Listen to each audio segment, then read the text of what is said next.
Magandang umaga po sa ating sa ika-anim na lecture. Simula lang tayo, so bago po simula. Minsahe po ito na magbigay daw ng lecture. Actually, mahirap. So, hindi na lang ito prayer bago po ako lumabas tungkol dito. This lecture number 6, no? Wala po sa libro ng kawikaan po. Iupo tayo lahat para manalangin. Panginoon, bigyan mo kami ng maliwanag na isip, bukas na puso para maunawaan at patanggap namin ang iyong mga salita. Amen. Amen po. So, di ako nagsasign of the cross. Personal ko kung ginagawa yung para sa kapakanan naman ng mga hindi Katoliko. Okay? So, everybody is welcome po. Mula sa kawikaan, libro ng kawikaan, Proverbs sa English, no? Kabanata o chapter 4, no? Verse 20 to 22. No? Mula po ito kay Haring Solomon, no? Aking anak. So, minsahe niya po ito sa kanyang mga anak, no? Salita ko ay pakinggan mo mabuti. Pakinig mo ay kilig sa aking sinasabi. Huwag mong pababayaan mawala sa paningin. Sa puso mo ay iukit ng mabuti at malalim. Pagkat itong kaalaman ay daan ng buhay, nagbibigay kalusugan at kagalingan ng buong katawan. So, salamat sa Diyos. Actually, ito po ay wisdom, no? Wisdom ng isang ama para sa kanyang mga anak. Si Solomon. Si Solomon po, sino ba si Solomon? Verse, ano na po yan? Verse 20 to 21. So, nagsimula yan sa 1, pababa sa 20. Marami po siyang sinasabing mga wisdom para sa kanyang mga anak. Nasusundin. Alala ko nung buhay pa yung ama ko, ganyan din po yung sinasabi. But he died very, very early. No? Nasa 20s pa lang ako, 49 po siya. So, marami rin siyang iniwan ng salita, wisdom. So ito po, dahil si Haring Solomon, sino ba si Haring Solomon? Si Solomon po ay anak ni David, ama ni Haring David. Siya po yung nagkaroon ng pagkakataon na pinapili ng Panginoon, kayamanan, kapangyarihan, o wisdom. Pinili niya po yung wisdom. Tama? So yung wisdom na lumalabas sa kanya, most probably po nanggagaling sa Diyos yan. Tama po? Natandaan niyo kung saan po yung pinakakilala, yung dalawang nanay na nag-aaway sa isang anak o sino yung tunay na ina. So, the Solomon wisdom, biyakin daw yung bata sa gitna at bigyan sila ng tigkalahati. So, sabi nung isang ina, sige daw, mas mabuti daw. Sabi nung isang ina, hindi na. Bigay mo na sa kanya, at least buhay yung bata. So, sabi ni Solomon, bigay mo doon sa nagpapaubaya. Kasi yun ang tunay na ina. Okay, so mga tweet. There is a wisdom dito. So, dapat ko makinig mabuti. Anong pakikinggan? Yung salita. Kasi po, sabi nga, inulit-ulit, pakinig mo ay kilig sa aking sinasabi. Marami po, nakakarinig lang ng salita, hindi naman pumapasok sa kukote. Tama? Marami po niyan. Gusto ng pagbabago, ayaw magbago. Pero ino-opera mo ng pagbabago. Tama? So, mas naniniwala tayo sa mga bagay na hindi naman tunay. Kasi kung makikinig ka mabuti, malalaman mo ang totoo sa hindi. Tama po ba? Marami po sa atin sa Biblia, marami sinasabi, huwag kang paakay sa bulag. Kasi sa madadali ng kapwa mong bulag. Kaya na makinig mabuti. Kanino ka makikinig doon sa mga taong may wisdom? Huwag mong pabayaan mawala sa iyong paningin. So, kailangan nakatingin ka palagi, nakapokus. Naalala ko tuloy nung nag-aaral ako, mathematics, yan ang pinakamahirap Sa math ko, isa ang sekreto. Sinabi ng algebra teacher ko, which is piniperfect yung exam niya, nipikit, huwag kang pipikit. Maniwala ka. Lahat makukuha mo. Sinunod ko po yun. Nipikit, hindi ko ginagawa. Kasi oras na pumikit ka, kayong mahilig yung classmate mo, ang daw. Tapos tuturo ka sa kanya, paglingon mo, wala na. Tama po ba? So, di paningin mo, huwag mong ilalayo. Sa puso mo, iukit ng mabuti at malalim. So, hindi mo basta ipapasok, iukit mo. Pag inukit, nandyan na yan. Pag malalim, nakabaon. Ano ibig sabihin? Lahat ng aral, hindi mo lang basta pakikinggan. Gagawain mo. Yan. Marami pong nagkukunwari ngayon. Banal-banalan. Pero, pagtalikod, hindi naman totoo ng banal. Mas mabuti pa po yung totoong nakikita po yung kanyang karakter, wala siyang tinatago, kasi wala ka nang dapat ikatakot. siya. Tama po ba? Katulad ng isang aso, mga ngagat yan. Pero mahirap yung mga katulad ng ibang hayop na ang amo-amo, tapos bigla ka na lang kinagat. Tama po ba? So bakit kailangan, pagkat ang kaalaman ang wisdom, ay daan ng buhay. Daan ng buhay. Pag hindi niyo po yan dinaanan, ano mawawala? Kasi ang daan ng buhay, nagbibigay kalusugan. Lahat kayo may sakit. Kaya kayo andito. At kagalingan ng buong katawan. So, kapag ikaw malusog, wala kang sakit. Eh, may sakit ka, kagalingan ng kailangan mo. Tama po ba? So, marami pong salita ang binibigay, pero hindi natatanggap. So, anong gagawin? Get the wisdom. Kunin yung lesson. Lahat ng wisdom po may sacrifice. Diabetic, taas ang kamay. Oh, anong sacrifice niyan? Bawal na matamis. Pag ako tinatanong palagi ng maraming may sakit, anong bawal sa akin? Lahat ng paborito mo. O bakit ka ba naging diabetic? Paborito mo lahat matamis eh. Yun na ang bawal. So ano dapat mo kainin? Yung hindi mo kinakain. The bitter herbs, ang palaya, malunggay, yan ang mga dapat mo kainin. So may sacrifice on your part. Tama po ba? Yan yun. Anong value ng wisdom? The value of wisdom is magiging maayos ang buhay mo. Minsan, there is no perfect life. There will always be a sacrifice. Kailangan mong magbayad. Pumunta nga kayo dito, libre gamutan, pero namasahe kayo. Tama? Susunduin ko lang kayo hanggang Lopez, pero sacrifice kayo. Di ba? Ipurso yung wisdom kung gusto niyo. Gusto niyo umaman? O, sabihin ko sa inyo kung paano. Sundin niyo lang. Wisdom. Anong wisdom sa pagyaman? Huwag sumunod sa kapwa mo mahirap. Hindi naman niya pamimigay yung gintong nakita niya eh. Tuturo niya sa'yo yun? Hindi. Kaya pag nagtuturo sa'yo ay bulag ng daan, huwag kang pumunta. Tama po ba? So yan yun. Mahirap sa atin, naniniwala kayo sa kapwa. Bulag. Okay. How to get wisdom? No?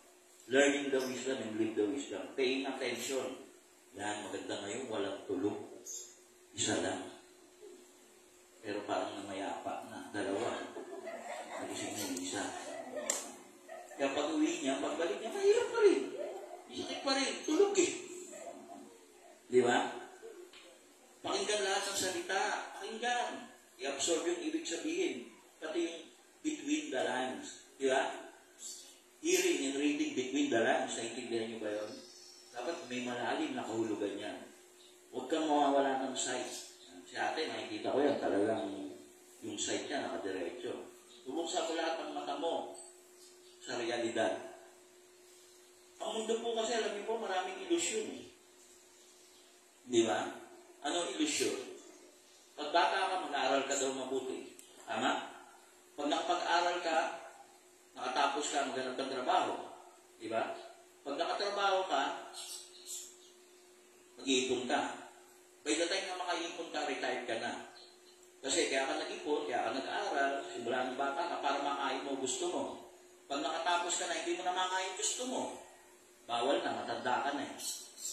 Gusto mo mapasyalan ng mga lugar na gusto mo mapasyalan, hindi mo na kaya, masakit na tuhod mo. Dahil ka pa ng tambay. Yung tambay, araw-araw nagiinuman, mamaya magyayayaan na yan kung saan pupunta. Nakakain nila, gusto nila yun. Ang mga tambay, aga naman tayo. Kaya masaya. Eh, ganun din naman yun. Pag yumaman kayo, may isang sakong pera, hindi mo madadala. Eh, isang supot, hindi mo madadala.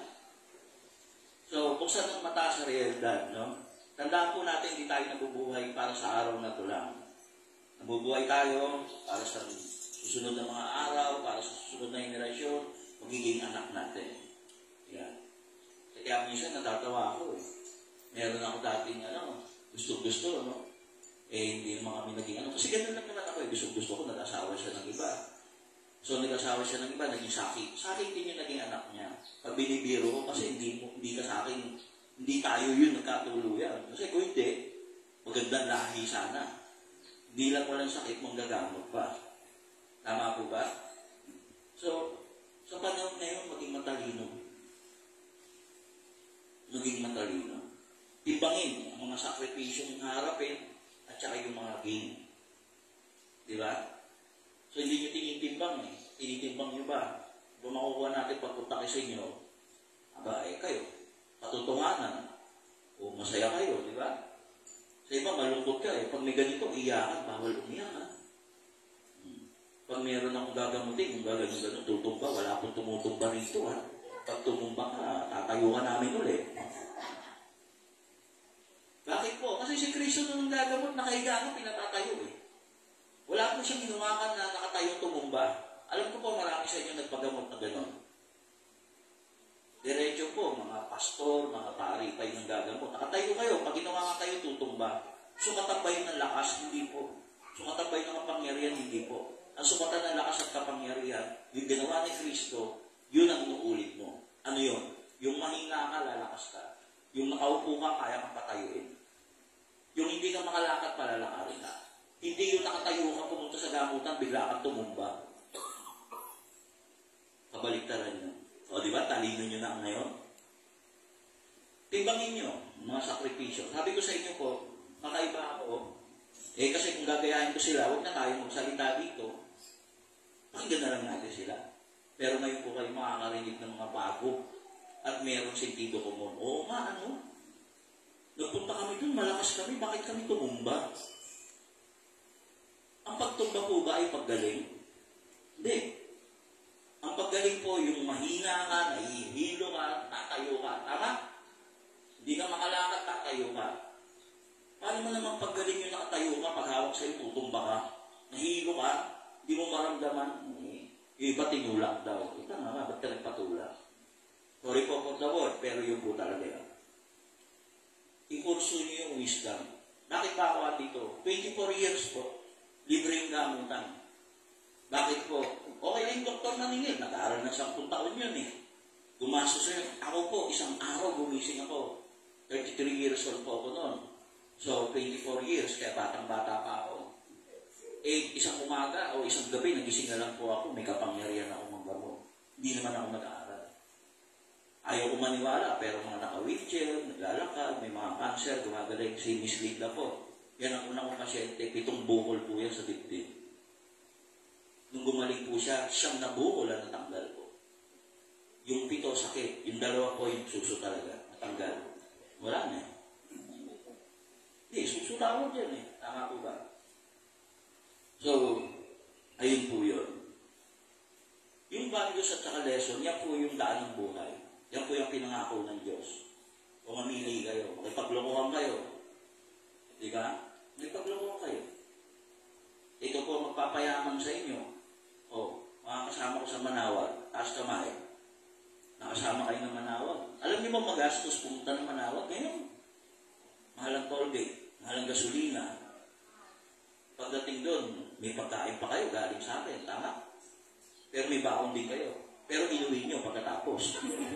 Nahanap ko eh. Ay lang yun, joke lang yun. So, parang mayaman kayo for a while. Tama po ba yun? Pero mo, convoy yung mga sasakyan natin. At saka libre. O, di ba? Bakit? Kasi naniwala sila eh. Nagsama-sama kami. So, ganun palagi yun. Masaya ba kayo? Masaya sila. Pagod ako. Ako driver eh. Habang tulog sila, nagdadrive ako. Pero, mga 5 minutes, natulog din ako. Nakauwi naman kami. Ano magalala? Okay. So, masaya sila. Siguro naman, sa mga kailangan nyo sa Poondon, lalakas kayo, gagaling kayo. So, sumasagot lahat ng salita kung nakikinig sa Diyos. Hindi tayo nakikinig eh. Meron pong isang kwento, nag-aaway yung mag-asawa, pinalitan siya ng kanyang asawa. Kumbaga nagkaroon ng affair sa iba. Pag ako po nagpayo, ito po palagi ang payo ko. Huwag mo aawayin, patawarin mo. Kasi pag oras na inaaway mo yan, ikinaboy mo yan. Papunta doon sa kanyang kalagulo. Tinaboy mo. Tama? So kung mahal mo pa talaga tayo makipag-iwalay, mahalin mo, patawarin mo. Bakit? Yan ang turo ni Kristo eh. Habang nakabayubay siya sa krus, pinagtatawanan siya. Kung Diyos ka talaga, bumaba ka dyan, sabi niya. Ama, patawarin mo sila, hindi nila alam ano ang ginagawa. Patawaran mo. So, pinapatay na siya, Kayo, ng babae lang yung asawa nyo, ng lalaki lang. Kung mga galit na galit kayo, di ba? Mali. Dapat, kung siya ay naakit sa iba, akitin mo ulit. That is the wisdom. Kasi naman kayong mga may asawa, totoo po ito Nung bago pa lang kayo, ang ganda ng bihis, mapango, bagong ligo. Maniwala kayo pag mag-asawa na yan, nakapangbahay sa loob ng bahay, hindi pa naliligo, may sibuyas o may bawang. Kung may anak, ako'y lungan. Paano mo magugustuhin yakapin yung ganun?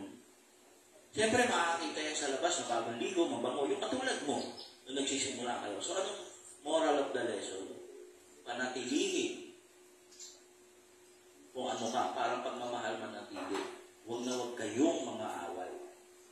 Tama si Kristo Pag may nangaaway sa'yo, binato ka ng tinapay. Ano bato?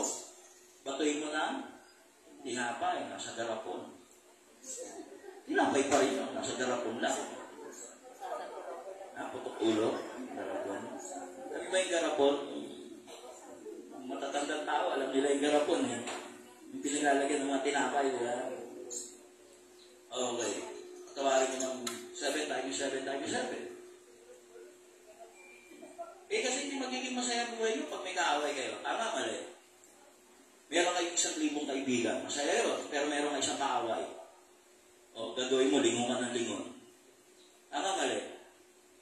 Wala kayong 1,000 kaibigan, pero wala kang kaaway. Pwede ka maglakad mag-isa. Tama? Di ba? Ako po, pag naglalakad ako, alam ko Pag tinawag akong senyor, alam ko, pasyente yun. Kamusta po kayo? Kahit di mo matandaan kamusta na po kayo? Magaling kayo, malamang. Nasa mall kayo Pag tinawag akong konsi ko, alam ko na yun. Nakita ko yun sa politika during election. Di ba? Pag tinawag akong mahal, di ako lumilingon. Kasi kasama ko yung misis ko, tapos may tumatawag ng mahal. Ako, disgrasya tayo dyan. Yung pala, hindi naman ako tinatawag. Nakita po ninyo, tama palagi ang wisdom na tinuturo ng Diyos. Magbibigay ng kalusugan, kagalingan, kayamanan. Tama po? Ang taong masisipag, yung sa sandali, sige, dami nila Ano ba natin ito sasama? Inantay namin na maubos Nung 4 na lang sila, sige, kayong 4 kasama. Tapos. Biglang sama daw yung iba. Hindi. Inantay talaga namin yung kumonte Matira matibig nga Di ba? Ganun po yun Antayin ng Diyos kung sino yung matyaga. Di ba? Yung iba po, wala Pag 3 punta, hindi kami gumaling. Di ba tayo ng ibang manggagamot ospital? Ganon. Ikaw na nagsabi, pag 3 punta, hindi ka gumaling. Hindi ka nagagaling. Ikaw na nagsabi. Di ba? Lahat po na nagsabi, kahit habang panahon ko pumunta rito, magdadasal ako para gumaling ako. Lahat na nagsabi ng oramista, gumaling. Lahat po nang hiningi ako wheelchair, kinala wheelchair mo, sige po, basta lalakad ako. Makalakad ako pa uwi. Maglakad pa uwi. Lahat na nagsabing mahal po yung wheelchair. Sige, umuwi ka na, mahalin mo yung wheelchair mo. Umuwi na ako wheelchair. Totoo po yun. The wisdom of God is something na ganito. Natutupad ko anong iniisip niyo. Natutupad ko anong gusto niyo. Natutupad ko anong sinasabi niyo. Ako po magbibigay ng payo diretso. Gusto niyo magkaanak, magkaroon kayo ng intimate na oras mas marami, mas mahaba. Hindi niyo kinakailangan magsayaw sa iba-ibang pista at kung ano-ano gagawin. Magsama kayo ng mahabang panahon. Tama?